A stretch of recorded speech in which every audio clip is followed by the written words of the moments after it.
On the surface, Mihawk seems too damn perfect. The man's fit is impeccable. The man's aura is galactic. The man's poise is majestic. Mihawk is the type of motherfucker to enter the room and niggas just stop talking. That's not hockey! He's the world's greatest swordsman. He's the rival to Red-Haired Shanks. He's the master of Roronoa Zoro. And he's the man that cut the iceberg that sunk the fucking Titanic. Oh, and lastly, the main point of this video, Dracule Mihawk was an assassin. Now that I have your attention, stick with me. Today we will be learning the mysteries behind Dracule Mihawk almost perfect facade. If you're a One Piece fiend and you are tired of Oda's breaks, smash the subscribe button. I got you covered weekly. You can learn a lot about a character through their design, like a man dressing like a baby, and us finding out a couple chapters later that this man did this to make his brain dead wife smile. Oh my god.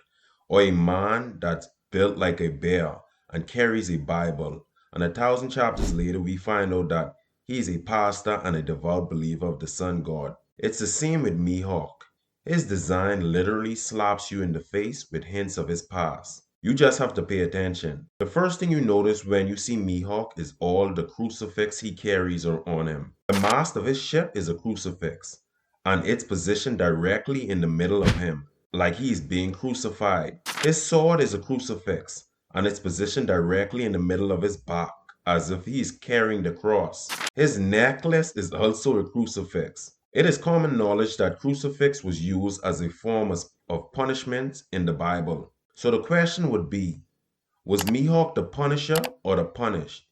And my answer to that question would be both.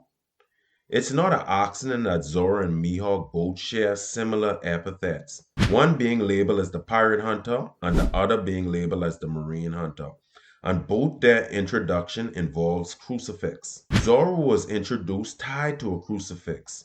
This scene is important because it establishes Zoro's character from early on. The way he got on the crucifix was sacrificing himself for a little girl. This man sacrificed himself and took Luffy's pain on Thriller bark. He sacrificed his pride and begged Mihawk to train him as well. And a man like Hawkeye's that barely shows emotions started laughing because deep down he could relate personally to what Zoro was doing. Mihawk was introduced riding a coffin with a crucifix as his mask and candles burning, like this man was just finished conducting a funeral service. This man introduction screams death and sacrifice. The Bible also uses Jesus Christ as an example of sacrifice. He was nailed to the cross for our sins. Oda often uses religious design in One Piece to highlight or hint at characters that have sacrificed a lot. Let's take Koma for example. This dude's whole character is built around sacrifice if you really think about it. He sacrificed his mind to save his baby girl Bonnie. Other than the crucifix, another staple in Mihawk's design is his eyes. This is why I believe that Dracule Mihawk was an assassin. Oda gives characters specialty observation haki based on their roles in the story. A great example of this would be Usopp. This man specialized in observation haki that sees far distances. This helps to enhance the accuracy of his sniping. Another example would be Kobe.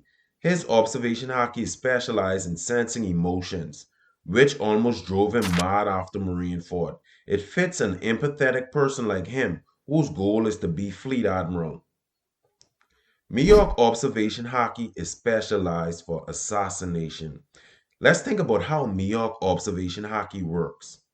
At Marineford, Mihawk was able to lock in on Luffy from a far distance away through a crowd of people and fire at him accurately. Mihawk Eyes, in my opinion, was not initially trained for the purpose of being a swordsman. It was trained with the purpose for scouting, assassination assignments, and locking into them regardless if it was night or regardless if the assignment was in a crowd or not. Also keep in mind that Hawkeye from Marvel is an assassin. More evidence to support that Mihawk was an assassin was his cross chain. Assassins are known for keeping weapons hidden on them at all times. On top of the cross chain, we have to look at the devil fruit Oda gave Mihawk. That devil fruit is the devil fruit of Dasbone, who was an assassin. So in my opinion, it's fitting to give someone with Mihawk's DNA a devil fruit that an assassin already had, because assassination is encoded into Mihawk's DNA already. It's like Esha getting the swim devil fruit because it's the devil fruit that best aligned with Jinbei's DNA. Fishman karate is encoded into Jinbei's DNA, and that's why Esha can use Fishman karate. If you need more proof that Mihawk was an assassin, we could take a look at his character. This man rarely shows emotion. Most people might chalk it up to just being a child, but I beg to differ. Zoro claimed that S-Hawk has more humanity than Mihawk. Assassins are normally raised and trained to mask their emotions and be cold and calculating. Look at Judge, for example. He genetically altered his son so that they don't have emotions at all. When you're in the business of killing, emotions can hold you back and make you vulnerable.